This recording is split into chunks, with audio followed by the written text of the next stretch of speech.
तो बरेली का ताजदार खुद ही जवाब देता है, शान है पंजे कुदरत तेरे बालों के लिए, कैसे हाथों ने संवारे हैं तुम्हारे गेस।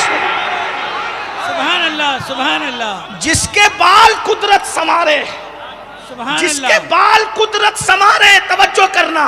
अब उन बालों की शान क्या है वो सुन ले।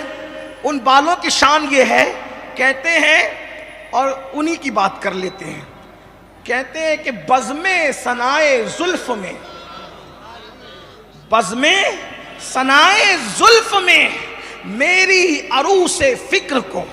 उलमा बैठे में नईमी साहब हमारे बहुत अच्छे आलिम, उभरते मुकर्रिर नौजवान आलिम अल्लामा सज्जाद बरकाती साहब भी मौजूद है। मैं कोई तशरीह करने का इल्मी हक नहीं रखता, तालिब इल्म हूँ, लेकिन आपको समझाने की कोशिश कर रहा हूँ। इतना तो हक हमें भी हासिल है कि हम कुछ कह सकें। बल्लिगु अन्नी वलौ आया के तहत हमें भी तालिब इल्म के ऐसे से हक हासिल है कि हम कुछ कह सकें। तवज्जो है आपकी। बज़्मे सनाए जुल्फ में मेरी अरू से फिक्र को। अगर अहले इल्म यहाँ मौजूद है तो गौर करें।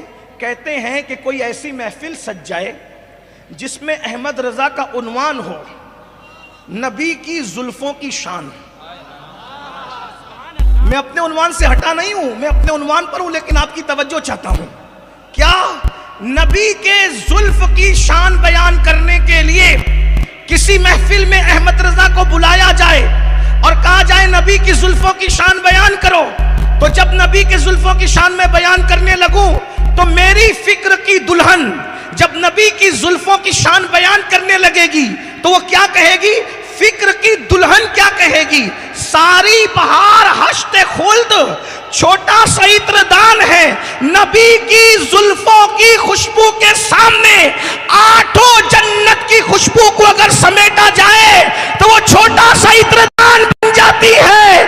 अब बताओ, जिसके बालों की खुशबू के सामने आठों जन्नत की खुशबू और बहार एक छोटा सा इत्रदान है, जब खुशबुए जुल्फे मुस्तफा के सामने आठों जन्नत की बहारें एक इत्र की डिबिया बन जाती है, आठों जन्नत की बहारें एक इत्र की डिबिया बन जाती है।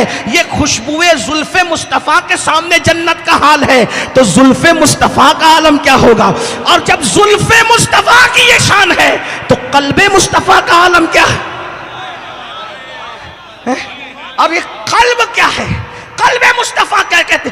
दिल समझ से वरा है, वरा है, मेरी समझ के बाहर है नबी का दिल। मगर यूं कहूं गुंचे गुंचे राज़े